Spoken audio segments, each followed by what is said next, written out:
morning, afternoon, evening, wherever you are, and welcome to Global Atheist News Roundup, dateline the 4th of May 2024. This week's headlines. Israel has been accused of possible war crimes over the killing of a West Bank boy. A BBC documentary shows an Iran teenager protesting before she died in a police van.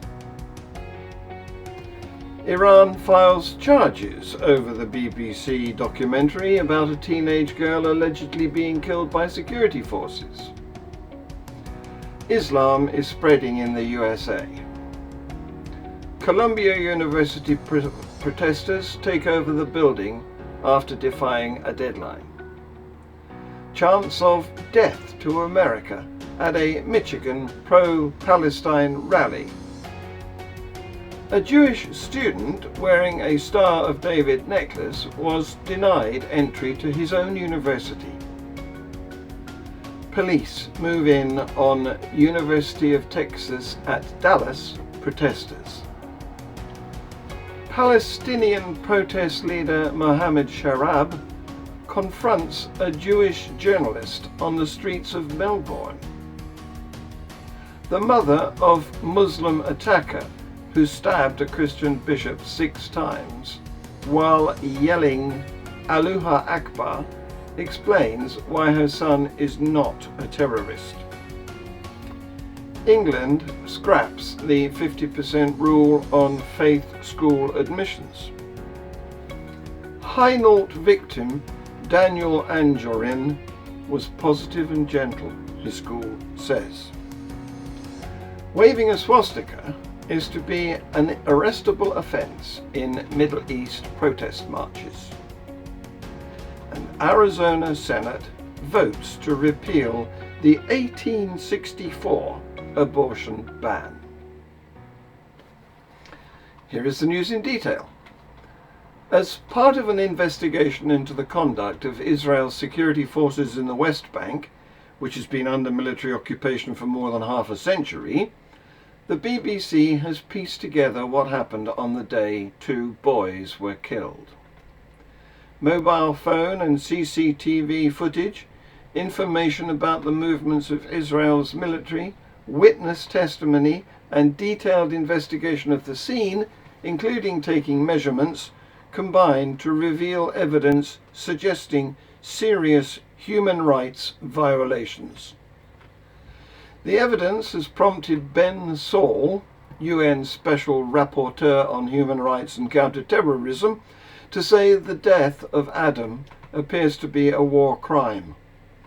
Another legal expert, Dr. Lawrence Hill Cawthorne, described the use of lethal force as indiscriminate. The Israel Defense Force said the circumstances of the death were under review, but said live fire is used only in order to remove immediate threats or for arrest purposes following arrest protocols after exhausting other options. See this video. In the early afternoon of the 29th of November, a convoy of at least 6 armoured Israeli military vehicles are returning from a nearby raid. They're travelling towards Basil and Adam. At the same time, the boys and around 7 friends are on the street. Basil is holding something in his hands. It's unclear what this is.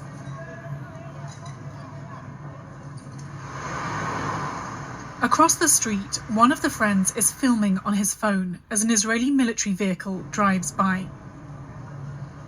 When the footage is slowed down and enhanced, it shows the driver's door opening. The driver has a direct view of the boys, being around 24 metres away from Basil and 36 from Adam. We can see from other camera angles that just a few seconds after Adam's friend captured the door opening, at least 11 shots are fired from the direction of the armoured vehicle. 4 bullets strike a nearby pole, 2 the shutter of a hardware store, 1 into a car, another into a handrail. We've obtained copies of Basil and Adam's medical reports. They show that 2 bullets struck Basil in the chest, and another hit Adam in the back of the head as he was running away. After Basil and Adam were killed, a soldier can be seen photographing Basil.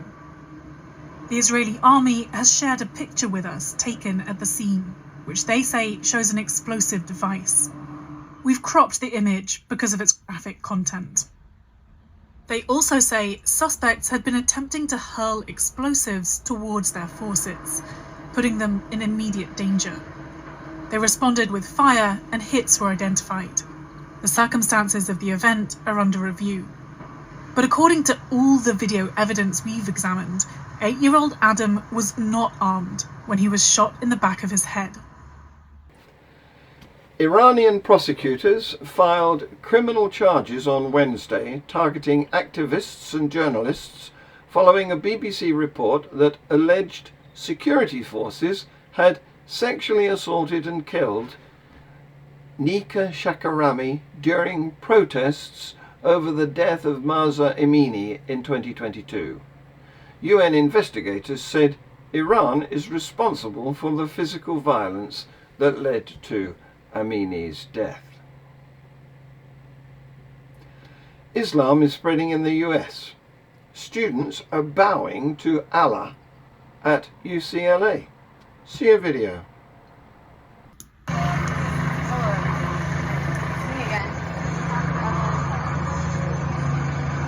here because I believe in freedom. You guys not sorry. I come from a place that Not what? never been I'm sorry for part of Sure. if you're praying, go up there, but you're not. The rest does it feel like my home? No, I think so.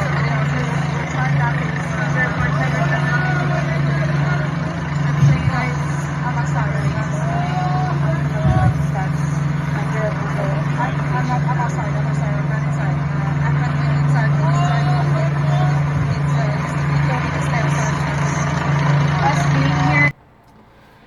Dozens of pro-Palestinian demonstrators at Columbia University, New York, have escalated their protest over the war in Gaza by occupying an academic building.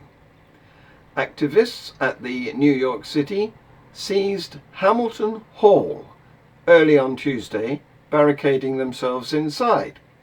One student said the campus was lawless as officials grapple with the long-running demo which has prompted a wave of rallies elsewhere. Columbia urged students and staff to stay away from the campus on Tuesday. It earlier began suspending students who defied Monday's deadline to leave the 2-week encampment nearby. But as the deadline passed, dozens of students rallied at the site. Columbia Students for Justice in Palestine, one of the main protest groups, vowed to defy the order and called on activists to protect the encampment. The group later announced the takeover of Hamilton Hall, highlighting that the venue was also the focus of student protests in 1968. Another group, Columbia University Apartheid Divest, said it had reclaimed the building in honor of Hind Rajab, a 6-year-old girl found dead in Gaza earlier this year. One student described the campus as lawless, utter anarchy, with demonstrators breaking the building's windows to enter while blocking the doors with furniture. Speaking to the BBC's US partner CBS News, Jessica Schwalb said the group had entered with bags full of stuff, adding, "I'm guessing they're going to be living there indefinitely." See this video.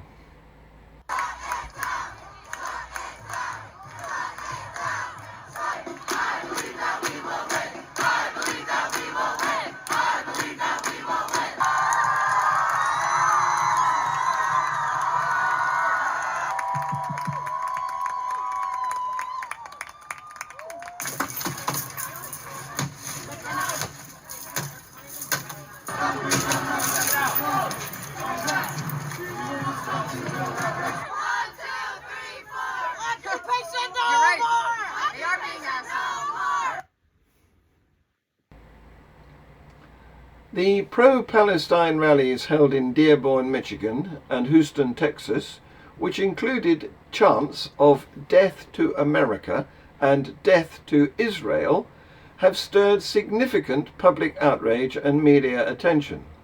These rallies, marking the International Day of Al-Quds, underscored the deep divisions regarding US support for Israel following the deadly October 7th attack that claimed 1,200 Israeli lives.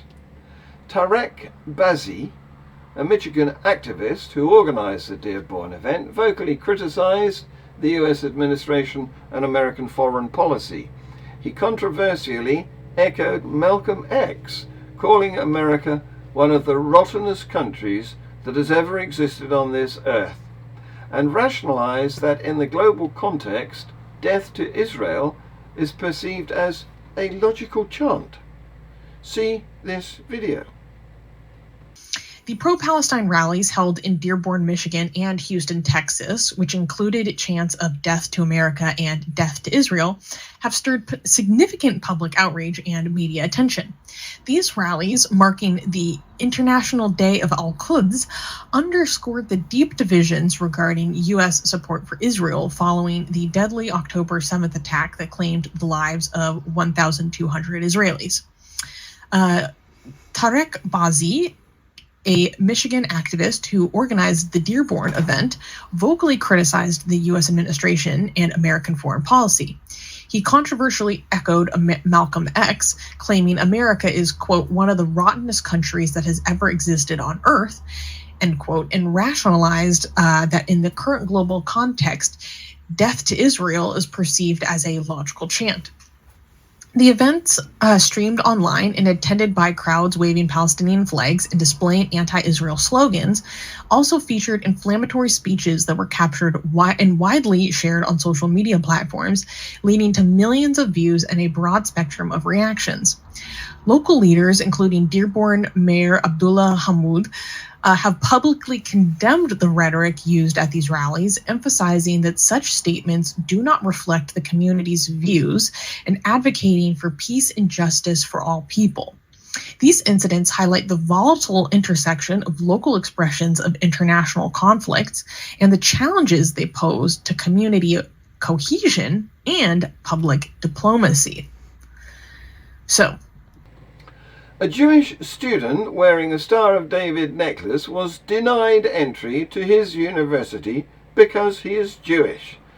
"I'm a UCLA student. I deserve to go here. We pay tuition. This is our school, and they're not letting me walk in." Masked activists refused to let the student enter. See this video. You guys have closed the entrance. We are UCLA students. I have my ID right here. I'm being blocked off, not by the security guard, but by you two. You three. Oh, look, they're making a burr while I'm going this way. Excuse me. This is what they do. Everybody, look at this. Look at this. I'm a UCLA student. I deserve to go here. We pay tuition. This is our school. And they're not letting me walk in. My class is over there. I want to use that entrance. Why can't they go? Will you let me go in? This could be over in a second. Just let me and my friends go in to class. We're not engaging in that. Then you can move. Will you move? We're not engaging in that. Okay, we're going. We're going. I'm going in. I have my hands up. I'm not hurting them. Police moved in to clear protest camps on a number of campuses on Wednesday, including the University of Texas at Dallas. Arrests also took place at Fordham University in New York. New York City Mayor Eric Adams said police made 300 arrests at Columbia University and the City College of New York on Tuesday. During a campaign rally in Wisconsin, former President Donald Trump described the police raid at Columbia as a beautiful thing to watch. At least a dozen protesters were arrested at the University of Wisconsin-Madison. 4 police officers sustained injuries as the situation escalated outside the university library. There's been more than 1,000 arrests in the last 2 weeks as pro-Palestinian protests continue on campuses across the US. Palestinian protest leader Mohammad Sharab, who's on bail for allegedly kidnapping and torturing his victim, was not happy to see a Jewish journalist on the streets of Melbourne, Australia. See this video. I'm gonna fucking get you. You're gonna what? I'm gonna fucking get you. What are you gonna do? Leave. What are you gonna do? Leave. What are you gonna do? Leave. What are you gonna Leave. do? Well, that's just the teaser because this video is incredible. Terrorists have taken over Melbourne and we're going to show you the full report. So make sure right now, head over to followrv.com, subscribe to the mailing list, follow me across all platforms so you don't miss this one. Followrv.com. The mother of the Muslim attacker who stabbed a Christian bishop 6 times in church while yelling Allahu Akbar explains why her son is not a terrorist. See this video. Now, the parents of the boy who sparked the investigation are speaking publicly for the first time. Police say your son carried out a terrorist attack. Is he a terrorist? No. My son is not a terrorist. He just turned 16. How would be a terrorist? Proposals to scrap the 50% cap, which only applies when schools have more applicants than places, are opposed by Rowan Williams, the former Archbishop of Canterbury, and artists including Philip Pullman and Ian McEwan, on the grounds that it would be divisive and likely to penalise disadvantaged children by denying them access to local schools. The 14-year-old boy killed in Hainault, London, yesterday has been named as Daniel Anjorin.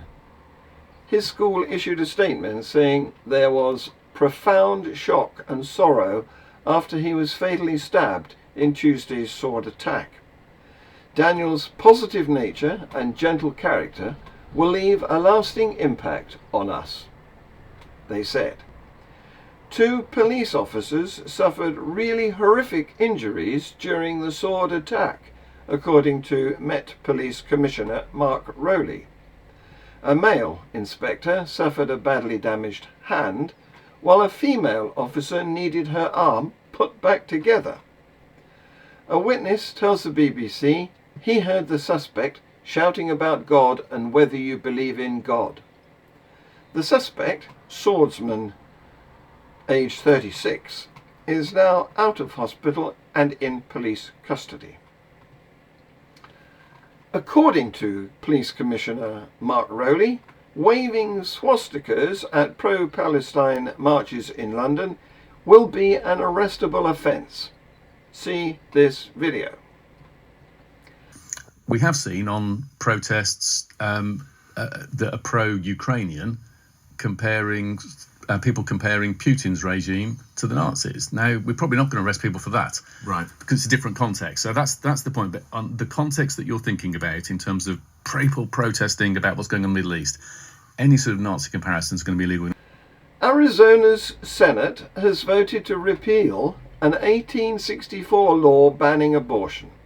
It was revived last month after Arizona's top court ruled the ban could be enforced following the US Supreme Court's reversal of Roe v. Wade back in June 2022. 2 Republicans joined Senate Democrats to support the repeal bill, which was narrowly passed. See this video. System is now open. All those in favor, please vote aye. Any opposed to vote nay. Life in 1864 is no different than life in 2024. But after this life, we will meet our Maker. Many women don't have textbook pregnancies, while many women wish they could have a baby. I know the chronicles of these pregnancies quite intimately because they're all my own. Having a D&C in my first trimester because the baby wasn't viable was very tough. Would Arizona's pre-Roe law have allowed me to have this medical procedure, even though at the time my life was not in danger? To repeal one of the best, strongest pro-life measures in the country.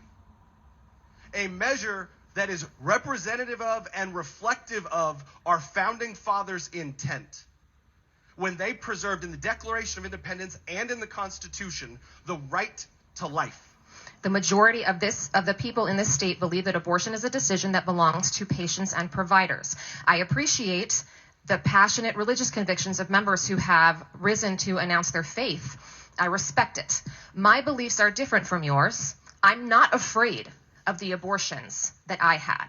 By your votes of 16 ayes, 14 nays, you have passed House Bill 2677. Following this news, Tercia and I will be chatting with Sarah Powers, who is a free-thinking mother and humanist in the Bible Belt of southeastern USA. You can join in by text. This has been Global Atheist News. Please like, subscribe and share. Thank you for watching.